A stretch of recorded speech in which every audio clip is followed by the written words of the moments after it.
That is something we're sure you've seen people discuss online. This is going to be something that even if you're not watching, you're going to be hearing about. That's right. Netflix has released the final 3 episodes of its Harry and Meghan docuseries. The latest installment looks at how Meghan's arrival really shook up the royal family.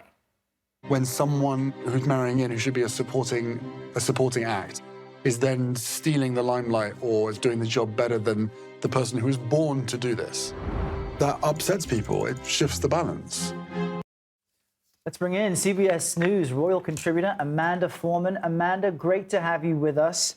And we should note you were kind of part of this doc as well, right? Harry had his opinions of royal contributors and royal correspondence and this whole system to kind of keep access to the palace, but also kind of defend what the royals do. So I'll give you plenty of time to speak for yourself. But what do you make of what Harry says in this docuseries, that Prince William screamed at him over the couple's decision to abandon their royal titles? And how's the palace responding?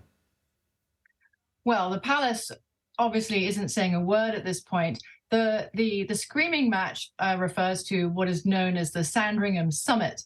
And Tina Brown in the Buckingham Palace papers actually did a very interesting and in-depth exploration of what happened at that summit. And it sounds like it was incredibly heated. And yes, Prince William and Prince Harry got into it with each other, and there was a lot of heated feelings. So yes, I think that it comes as no surprise when he says that there was a screaming and a shouting match.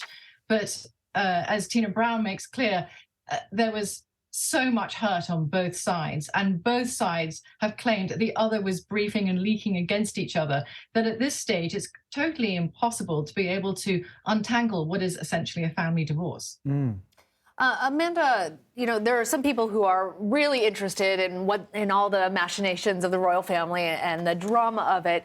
But I also want to just lift the cover a little bit and talk about an issue that is more universal, mental health. Meghan spoke about the toll that the press coverage, that all of this had on her mental health, even talking about in one really emotional moment, her mother saying how she felt watching her daughter thinking about ending her own life and speaking in ways that distressed her.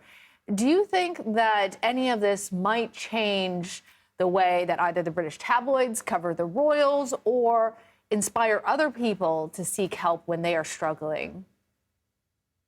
Well, the answer to that is both, and not just the English tabloids. If there's any good thing that can come out of this series, it is that exactly what you have just said, Lana, which is that there's a sense that people who are attacked in the press have no feelings, and that, you know, it's as soon as somebody becomes famous, it's a free-for-all, and you can say and do anything that you like in, you know, social media or in the newspapers, and that isn't true. And if Meghan Markle achieves one thing, it is getting that conversation out in the open, and because it is a wild west out there with the paparazzi and a 24-hour social media around the world. And I think that's true for Meghan and Harry. I mean, both of them discussing their trauma in different ways and things they've experienced. It really does open up their experience to the world. Netflix says this was the biggest debut for a docuseries, but I understand you've learned there are some filmmakers unhappy with the series. Yes, I was talking to a producer of Netflix documentaries only last night, and she said that actually most documentarians are furious and outraged. There seems to be 2 very different lines, for one line for everyone else, which is that you have to have your images supported by facts, and they need to relate to each other. You can't just make an assertion and then take an image that refers to something else in a different time and use that to illustrate it. And then what's gone on with the Harry and Meghan documentary, which seems to be, it's again a free-for-all, and they can say what they like and they can use any illustration that they want.